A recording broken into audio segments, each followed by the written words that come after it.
Hey folks, Quilly18 here, and welcome to a brand new Let's Play of Crusader Kings 2, featuring the brand new Holy Fury expansion. Well, technically, I'm playing a pre-release version of this. You know, things may change between now and whenever the expansion gets actually published.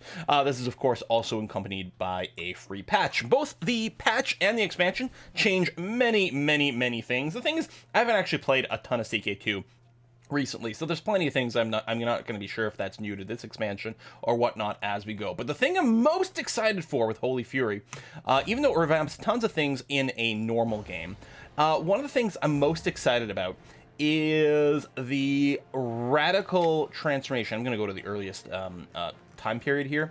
Is a radical transformation of the map that is possible thanks to the Shattered World option, as well as the Randomized World option. So Shattered World lets you keep everything more or less historically, but is really meant to break apart kingdoms and whatnot, possibly even break apart duchies. You could have everyone start as an individual little count, and then work their way up from there, and you've got a bunch of ability to sort of tweak those numbers, and that's really cool. If you wanted, excuse me, a world that was still historical, you know, the quote-unquote correct cultures, correct religions, so on and so forth, but you wanted, you know, kingdoms that didn't start already formed, you could go and use that. We're going to take it a step further, though, and use the randomized world option over here. And this lets us really create a fantasy universe, and that's exactly what we're going to do. So we are going to go through these options here, sort of one at a time, talk about them, and build some sort of world. I've got a bit of an idea as to what I want to do already. Why is it showing me republics? Anyway, a bit of an idea as to what I want to end up with, but I'm not 100% sure. So first is the max number of counties any one ruler can, like randomly generated ruler, can start controlling directly. It's set to 5 by default. Of course, most people will have fewer than 5. I think that's fine. We'll leave it there. I'm going to leave the number of dukes normal, but I'm going to have few kings and no emperors. So there's going to be very little centralized power in our new randomly generated world. However, by default, there will still be an equivalent to the Holy Roman Empire. I mean, it'll have a completely different name and, you know, follow a different religion, but it'll effectively be the same as the HRE. However, it'll be somewhere completely different. I rolled up a couple of random maps before starting here, and I had an HRE that was right over here on the eastern fringe, and I think I had another one once that was somewhere around here. I don't remember. Same thing with the Byzantine Empire. If you leave this on, you'll have something that's effectively equivalent as a Byzantine Empire. You know, in, you know, fairly large blob, but it'll be somewhere else, different name, different religion, and so on and so forth. I think I want to keep one of these, but maybe not both. I think I'll turn off the Byzantine Empire equivalent, and we'll keep the HRE equivalent. I don't think it really matters so much, but we'll do that. We'll keep on merchant republics and minor theocracies, random bloodlines, random artifacts. We're going to throw in more pagans. I want to have less uniformity in religion. I don't want, you know, a giant Catholic equivalent block. I want it to really be broken down into a lot of little religions ready to go. And then we've got our initial setup for our starting rulers that are going to be randomly generated. I'm going to leave everything as the default here, although we will be turning on, when we start, we choose the rule set. I will go and enforce full equality rights everywhere, so that we will get plenty of female rulers and a much more, I think, interesting possibility for how we ourselves will expand as we go forward as well. I think it's going to be really cool, but I'll leave the defaults on. We are going to randomize cultures and religions and religious features and the culture and religion names. Now, it is possible there's a random and a full random option over here for a few of these, as well as historical, if you want to keep historical culture names. I'm going to leave it on random as opposed to full random. Full random, like, lets you use, like, it'll include also heresies and the Aztec religion and things like that, whereas just random is still randomized, but maybe a little bit more reasonable, and that's going to be okay. Holding slots, you can choose how many slots each holding will have. A random amount is good. There's also historical over here, but we'll have random. I mean, we could have it, you know, be balanced. Every county is going to be exactly as strong, but no, man, that's not the way we want. Balanced holding types is probably going to be fine. Random technology, so whether or not everyone in the world starts exactly the same technology, or the historical ones, which would be like the Byzantine Empire. Well, I don't know if it'd be the Byzantine Empire or the location of the old Byzantine Empire would have better tech, for example. But I'm just going to have it random. Some parts of the world might be slightly more advanced than others, and that's okay. You know, that's fun. Game CK2 and Hoi 4 and Europa, they're not meant to be balanced between different nation starts. Some are going to be more powerful than others, and that's where the fun starts from. De jure kingdoms and empires, I do want to be randomized. So right, as opposed to having like France being a de jure kingdom, or actually, it wouldn't even necessarily be France in here, but you know what I mean. It's going to be randomized where they are, what they're called, what's available. We'll do that. So we'll hit generate. This takes a moment here. And then what we'll be able to do is take a look at the religions. Now, we will be able to tweak the religions using the new features of Holy Fury, which allows you to define what your religion is. So, you can see here, this religion here, the Zeramite religion, has a certain nature, a couple of doctrines, and a leadership option over here. Now, if you are playing, even if you're playing historical or whatever, if you are playing as a pagan religion and you reform your religion, you'll be able to make changes to this as part of your reformation, even in a regular historical game. Here we do have the opportunity to go and tweak this stuff before we start. Now, I was thinking I would play as an unreformed pagan religion once we start. So what we'll do is I don't know. We'll take a look. Let me close this. One thing you'll note is we can't, as far as I can tell, there's no way for us to rename the religion in the screen. However, all the religions get saved as part of your save file now, right? Because it'll vary from game to game. As long as you save it like uncompressed, you're going to be able to just open a text file and do it find and replace, which is exactly what I'm going to do for our game, so that we can have a truly customized religion. But let's come back to that in a second. Let's take a look at the world and see what the situation is. We've got the Holy Ferganan Empire. This is the equivalent to the HRE. It's over here on the East Coast. This, for whatever reason, this seems to happen in a couple of my little test games, that it spawns over here. That's fine. I'm kind of okay with the idea of this powerful nation on one side of the map. I mean, there's the whole China question, too, which, I don't know, do we leave that on, leave it off, the Jade Empire stuff? Probably leave it on. I don't know. So we'll leave you there. And you can see there really are not any substantial kingdoms at all. If we do go and filter to kings over here, we can see a few people that do actually have king titles. So there's some kingdoms over here. They're not very big, but there are some kingdoms. And then we've got some dukes and then some independent counts over here. And yeah, or I don't know if those would be independent counts. They're counts. No, they might be under someone, I think. Anyway. And then we've got realms. Let's take a look at the religion map mode over here. Okay, so we've got the Chitrakutastes. Wow, this is going to be harder than normal, which seems to be the religion of the fake HRE. We've got the Kotsacites over here, as well as the Darkini. Oh, I can look in the pop-up. That's much easier. Darkina Decian. All right, we've got the Vrovedi. Yeah, okay. Some of these are harder than others. Beatrix. We've got the Walberite. Oh, MacDufford. Is that the culture? I think that's the culture. And it's sort of... Oh, that's kind of tempting. That is kind of tempting for me. We've got the Creed of the Seversky. Wow. Interesting. I like the name of that. Creed of the Lubbits. Over here we've got Metavaponic Rites. I mean, this is the world we're going to be inhabiting, right? This is our fantasy world. And one thing you can do, you can't just save this map as is, but, I mean, when you start, make a save right away, because when you load a save, you can choose someone else to play as. So we could experience this world more than once if we wanted to. It's funny, this place is just called Finland. Just Estonia. Did I not randomize? Oh, I didn't randomize the duchy names. I mean, I think... So there's a Duchy of Finland over here. Do we want to keep that? You know, I was going to randomize everything, but maybe we will keep the duchy names. Now, the kingdoms they form will be random names. But if we keep the duchy names, we might have a little bit easier time of figuring out where the hell everything is in the world. Yeah, maybe. So where are we going to start? Well, let's hit random and see where we end up. All right. Vassal of Antioch. I mean, something like that might be... I don't know. I'm really tempted to... This, like, Scottish culture? No, that was government. Oh, yeah, government. That's another thing.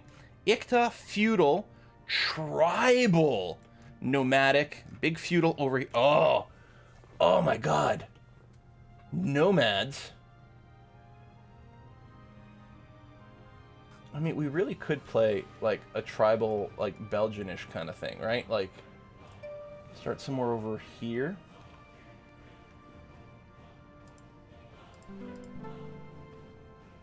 So, okay, the petty kingdom of Flanders. So, he's a petty king, but still start with the king name. Well, we probably... What's this orc? Why are you an orc? House Orc? Oh my god. That's amazing. I mean, we're going to rename all that.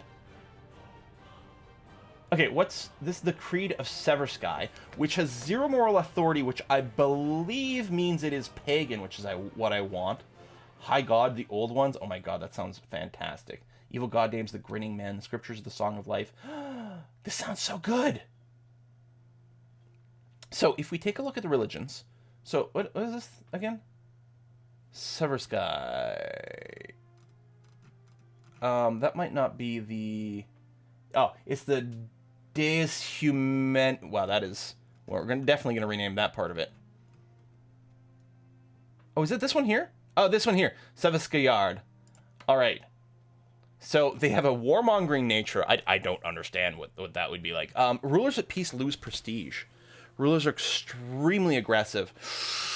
I mean, maybe... I could actually switch us over to an actual pacifist one, which would be kind of hilarious. Cosmopolitan is fun. You still get your great holy wars. You can intermarry. You don't do missionary work or whatever. Unrelenting. Armies ignore attrition. Have increased defensive capabilities. Good God. Agnatic clans? No, we're going to switch that. Polygamy, divine marriage is fun. Stability is pretty potent as well. I was really thinking about going equality over here, though. So, absolute cognatic law is enforced. Female rulers are not penalized. Because I really want to have a lot of variation what's going on. We can't change our leadership rules because we have not yet reformed. Okay. We're going to apply that. And we are going to customize our leader. So, King Mail of Flanders. Well, we're going to change this. It's kind of a cool look, though. Again, very, very sort of Norse-Scottish, that sort of thing. Even though it says ethnicity Flemish, or ethnicity Flemish, there's a cool kind of look going on. I love this symbol. I'm just going to keep this. I'm totally okay with this. I like the color. Yeah. Okay, attributes. I really want to be quite Orc Dynasty. That's so funny. Now, one thing about naming, we are going to be naming everyone in this game basically off of people who contributed $100 or more to the Extra Life charity fundraiser extravaganza. That was a marathon live stream. We raised over $54,000, and one of the rewards is anyone who contributed $100 or more, even if it was across multiple donations. I've totaled everything up here. Are guaranteed to get their name in here. Now, the dynasty name and the religion name are going to be especially prominent things for us, and I want to make sure to, give that to the people who donated the most. Now, as it turns out, the biggest source of donation, $16,000, was actually from me winning the Extra Life United game tournament back in January. And that's a big event in Florida. Lots of people went in. There was board games and computer games. I ended up just winning the whole thing somehow. And that got us started off. And that's, sponsor money and things like that. They all contributed. But I actually thought for a dynasty life, dynasty name, what if our dynasty is the Dynasty of Life United? All right, Extra Life United was the tournament. The Dynasty of Life United. I think that might be a good nod. We also have a lot of anonymous donations. And as a result, the religion is going to be called maybe the Creed of Anon Emus or something like that. So I think we're going to fold both those names in there. So Anonymous is going to be used for the religion. Life United will be the dynasty. However, our first ruler name is going to be the person, the sort of named individual who contributed the most. Now that name is actually sort of random name. That's literally the name they put in, sort of random name, which is a little bit too long to type in, but random name fits. So I think we're going to start off as King Random Name of Flanders. Stupid, sexy Flanders. And I do want a fairly blank slate. Now, because we're going to be starting with the custom dynasty, I don't think, we're going to start off the family. If we randomly get killed right at the start of the game, then we just GG game over instantly, and that would be slightly annoying. So I'm going to give ourselves 1 son and 1 daughter, just so that we have someone around to, in case we just randomly die. Our dynasty doesn't obliterate itself right away. I do want to start mostly blank slate-ish, though. However, I was thinking maybe what I'd do is I would give us 1 education trait, but nothing else. I want to, yeah, no points over here. I mean, this is not min-maxing, right? We're just sort of leaving it there instead of making something really, really strong. But I think it'll be fun to see what develops. But since we can't develop an education, I will go and invest in those. Now, I think for us, it might actually make sense to go down the military route. Again, not the most powerful option, but I think it's going to fit flavor-wise. And I want the best education, and then we can train up our kids. Now, likely the kids that we are going to start with are already going to be grown up, especially we are now going to start at age 38, unless we give ourselves some negative traits to bring that down, but I'm not gonna.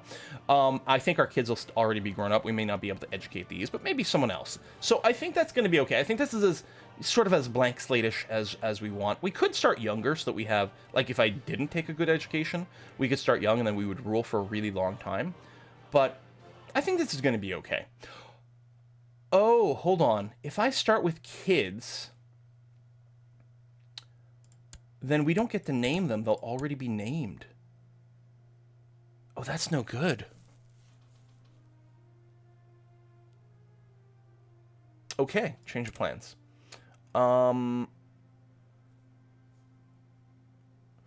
Great Eminence would start us off with a fertility boost. Oh, Midas Touch gives us more of a fertility boost. I think that's it. And the Theologian gives you negative. We might just go Midas Touched here. For maximum fertility. Make as many babies early on as possible. I don't know. Unless we just leave it blank. Start as young as possible. I mean, really, we just need to make sure to get 1 kid as quickly as possible. We can boost our fertility some more, but I'll leave the age. Okay, we're going to do this. I'm picking Midas Touch simply because it's got the highest fertility rate, and we got to make sure to pop out a baby, like, ASAP. All right, done. We've got this religion. Okay. So what I'm going to do is hit play. Oh, right. We have to make some changes here. So I'm going to load my rule set. It's if you hit reset as the rules, my rule set here is exactly the same, except I have turned off Shattered Retreat, which will make combat just a lot faster. Yeah, easier too, but mostly just speeds it up. And we are going to keep gender equality max. Well, hang on. We, as a religion, have equality, so gender equality is already going to be a thing. Maybe I'll just leave it on default then. Because I think our kingdom will be well set up for it. Hang on, let me double check this. We are this one here. We've got equality. Absolute cognotic law is enforced. Yeah. So okay, yeah, that's going to be fine. So the entire world won't necessarily have equality by default, but we will. So gender equality is default, which means it's available, but may not be actually in I don't know, in effect everywhere. So we're basically running the default resetted rules, except we have Shattered Retreat turned off. Okay, let's start this.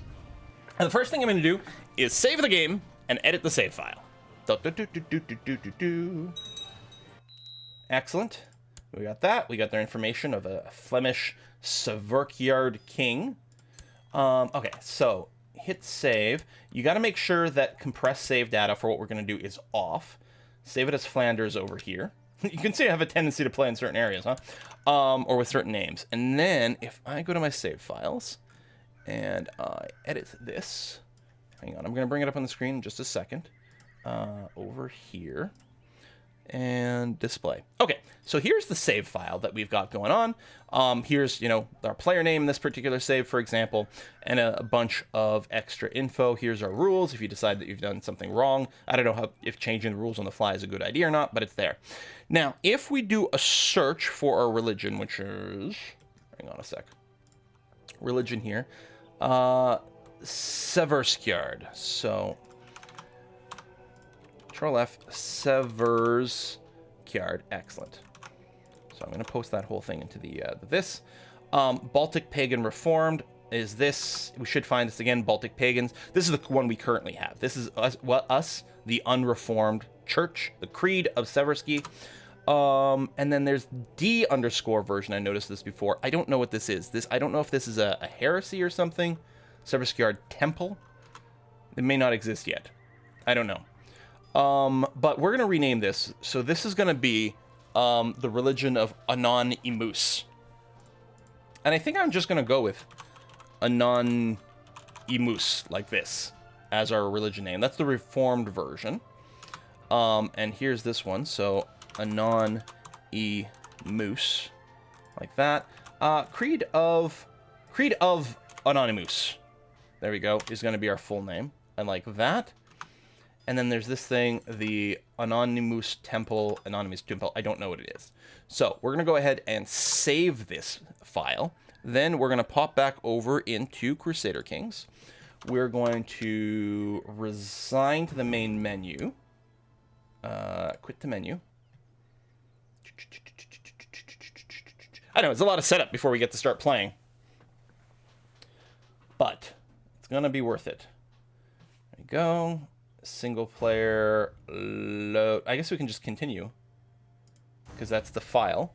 Okay.